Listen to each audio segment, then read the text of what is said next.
राम राम राम। मूर्ति पूजा करें या न करें, आज इस विषय पर बोलने का विचार है सज्जनों। मूर्ति पूजा सनातन अथवा हिंदू धर्म का एक अभिन्न अंग है। प्राचीन काल से ही हिंदू धर्म में मूर्ति पूजा का प्रचलन है। उदाहरण के तौर पर भगवान राम ने भी शिवलिंग की स्थापना करके रामेश्वरम पूजन किया था। चंद्रमा ने सोमनाथ शिवलिंग का पूजन किया था। मीराबाई का शरीर भी श्री कृष्ण जी की मूर्ति श्री विग्रह में समाहित हो गया था। निम्न कारणों से मूर्ति पूजा की जाती है अथवा करनी चाहिए। नंबर 1, जो भगवान सब जगह विद्यमान है, कण कण में व्याप्त हैं, उसका सब जगह और सब रूपों में पूजन करना सबके लिए संभव नहीं है। इसलिए उसको एक मूर्त रूप में प्राण प्रतिष्ठित करके पूजा करना आसान है।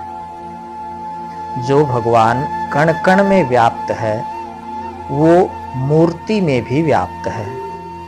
इसलिए जो मानते हैं कि भगवान मूर्ति में नहीं है वो गलत मानते हैं। इसलिए भगवान को उस मूर्त रूप में जल चढ़ाकर, भांति भांति के भोग लगाकर, सुंदर सुंदर वस्त्र पहनाकर, चरण धोकर, पंखा करके आदि विभिन्न रूपों में सेवा की जा सकती है। नंबर 2, अपने मन की कोई कामना हो, कोई प्रसन्नता की बात हो अथवा अन्य कोई गुप्त बात हो जो अन्य के सामने नहीं कही जाती, वह भगवान की मूर्ति के सामने कह करके अपने मन को संतोष दिलाया जा सकता है। नंबर 3,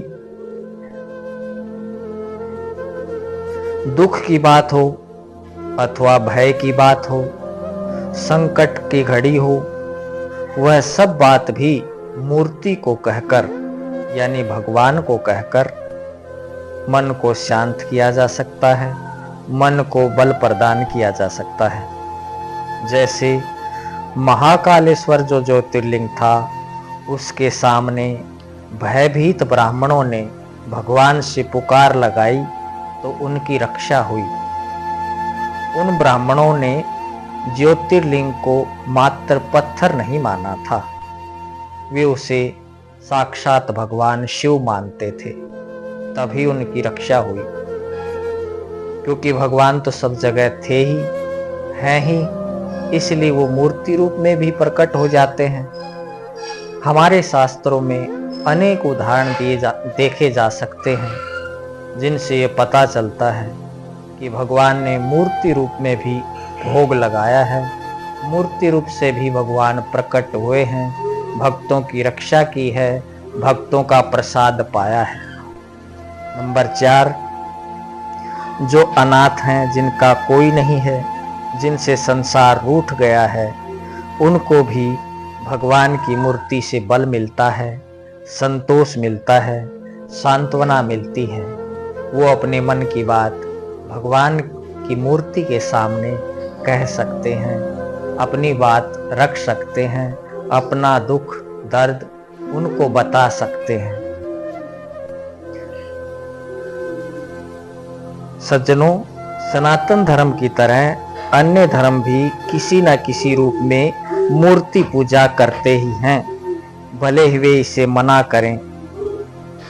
सिख धर्म में गुरुओं की फोटो का पूजन या गले में धार्मिक चिन्ह का धारण करना भी एक प्रकार की मूर्ति पूजा ही है।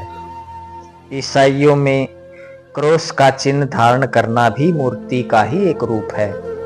अन्य धर्म भी इसी प्रकार से किसी न किसी रूप में मूर्ति का पूजन करते ही हैं।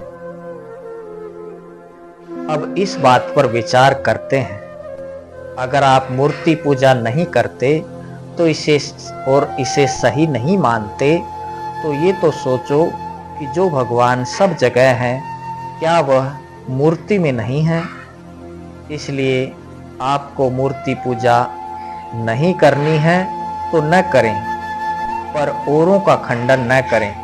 जो मूर्ति पूजा करते हैं उनका उपहास न उड़ाएं, उनकी बुराई न करें, क्योंकि मूर्ति रूप में जो भगवान का पूजन करते हैं, उन्हें मूर्ति रूप में जो भगवान को मानते हैं, उनका उपहास करने से आप भगवान का ही मजाक उड़ाते हैं। नंबर 2, जो ना तो मूर्ति पूजा करते हैं और ना मन से ही भगवान की पूजा करते हैं, उनसे तो मूर्ति पूजा करने वाले ही भले हुए, क्योंकि वो कम से कम पूजन के समय तो भगवान से जुड़ते हैं। मूर्ति पूजन के समय तो वो भगवान से जुड़ते हैं, उनसे अपनी बात कहते हैं, उनकी सेवा करते हैं। लेकिन जो न तो मूर्ति ही पूजा करते हैं, न अनंत ब्रह्मांड रूप में भगवान का पूजन करते हैं, न मन से ही भगवान को पूजते हैं, वो तो निरे अपराधी ही हुए, नास्तिक ही हुए।